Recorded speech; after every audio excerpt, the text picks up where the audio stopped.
Hello and welcome to our latest unboxing video. I'm Eliza here at the Hatfield Public Library and I am back from vacation and super excited to look through all the books that arrived while I was gone. And I'm going to start with a book box for adults.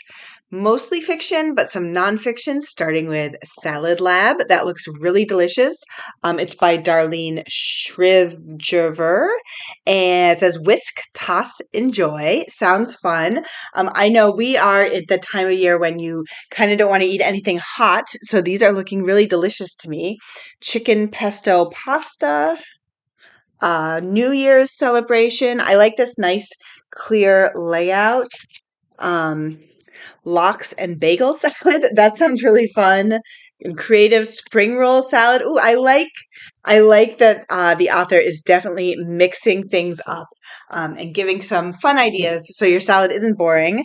Another nonfiction, we have Democracy or Else. This is from the hosts of Pod Save America, Jon Favreau, John Lovett, and Tommy Vitor, and also Josh Holloway. And it's a step-by-step guide to America democracy, and it has little cartoons to keep things fun. So educational, but you know, the kind of stuff that probably even grown-ups need to know. And yeah, they are all very funny humorists, so I think that it should be entertaining. We have Casey McQuiston's new book. I can't remember how to pronounce her name. This is called The Pairing. It says some things taste better together. And look, they even did this fancy thing with the pages where they have words on the pages. They are really mixing it up with these, decorating these books. And this is about... says Theo and Kit have been a lot of things: childhood best friends, estranged exes. They have a brutal breakup. They exit each other's lives. And then they end up on a tour bus together. And it's okay because they're absolutely over each other. So it sounds like there's like a food and wine thing going on as well as the romance thing. We have the new Lisa Jewell, Breaking the Dark. I'm not sure how people are going to feel about this. We at this library, and me personally, a lot of people love Lisa Jewell, but this is a superhero novel, so I think some of the Lisa Jewell fans might be thrown off by that. However, she's such a good writer, it seems worth giving it a try. And I guess this is part of a series that Marvel is doing where they have big name writers do Marvel novels. So this one features Jessica Jones. A Read with Jenna book. This is The Wedding People by Alison Espach. I feel like they really knocked it out of the park with this cover. It's just really funny. It's like someone's drowning in the ocean and then they're holding up a peace sign and a bottle of champagne, which makes me laugh. I think I was, after I read the reviews, I was like, yes, this is what I want to read. So, oh, okay. So this is about a woman who is staying at a fancy inn in Rhode Island, and everybody assumes that she's there for the wedding because there's a giant wedding going on, but she's actually not there for the wedding. She's the only guest not going to the wedding. But she was going to go on this decadent vacation with her husband, and now he is gone. And she ends up getting involved, even though she's not a family member, getting involved with the wedding. It sounds like a fun premise. We have a new James Patterson written with Mike Lupica, Hard to Kill, a Jane Smith thriller. Ooh, I'm mostly here to enjoy myself. One Woman's Pursuit of Pleasure in Paris by Glynnis MacNicol. I remember this one of having really a lot of holds. It says, when you're a woman of a certain age, you are only promised that everything will get worse. But what if everything you've been told is a lie? So it's just about a 46-year-old, unmarried, no children woman. She, during COVID, and then she ends up going to Paris. And it sounds like almost got like an Eat, Pray, Love kind of thing on where she's like experiencing life to its fullest. It sounds fun. Someone Like Us by Dinaw Mengestu, who wrote All Our Names. I like this very spare but sort of evocative sketched cover. So so it's about someone who immigrates from Ethiopia. They're a journalist, and then they start a new life in Paris. And then he ends up in Washington, D.C. His marriage falls apart.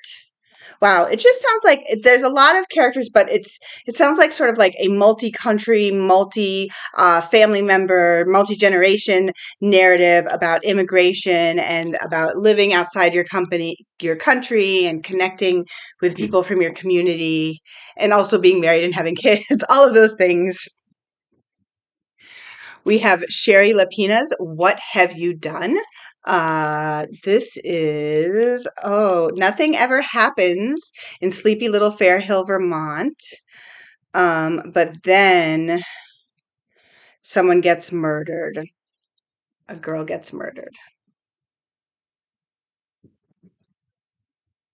There is no Ethan. How three women caught America's biggest catfish, Anna Akbari. I get really into these catfish stories. There have been a couple like documentaries and like long form articles um, about just the shenanigans they get up to with like having people saying they're sick and having people drop them off at the hospital, and then the other person picks them up from the hospital, and the bouncing around with these accounts, and it's just really fascinating. So yeah. We have a new Brad Thor, Shadow of a Doubt, a thriller. Is on the back. Plays well with others. Great title. This is by Sophie Brickman. I'm really familiar with her. It's blurred by Ellie Kemper, the actor Ellie Kemper.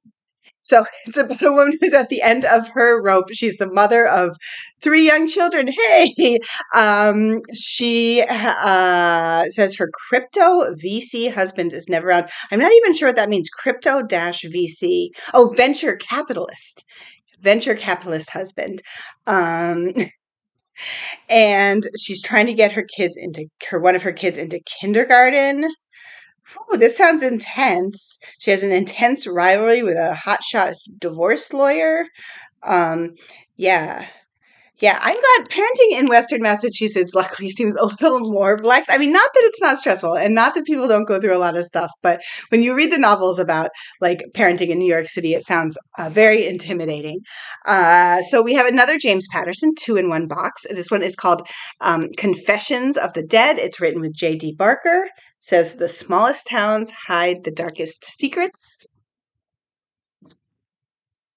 Lula Dean's Little Library of Banned Books by Kirsten Miller, who wrote The Change, an embracing and wildly entertaining satire about a small southern town, a pitched battle over banned books, and the little lending library that changes everything. Oh, I love that. That's very topical. A lot of libraries, luckily not us, but a lot of libraries are having these kinds of problems, and I love the idea of a community coming to their defense.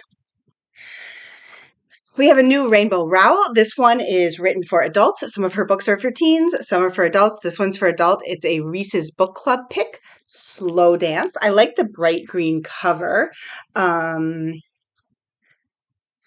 Back in high school, everybody thought Shiloh and Carrie would end up together. Everyone but Shiloh and Carrie. They're best friends, very, very much just friends. But now they're in their 30s and they meet back up. So they're probably still just friends, right? The Friday Afternoon Club, a family memoir by Griffin Dunne. I love this cover. I don't know. There's something about family photos that sometimes can be very, like, just all the facial expressions. Maybe it's that girl right there who really just, like, makes the whole thing. um, so it's about Griffin Dunne's memoir of growing up among larger than life characters in Hollywood and Manhattan. So somehow, I don't know, somehow this guy knows everyone. It says at 8, Sean Connery saved him from drowning. He met Janis Joplin. Joan Didion was his aunt. Thomas Wolfe, he went to his launch party.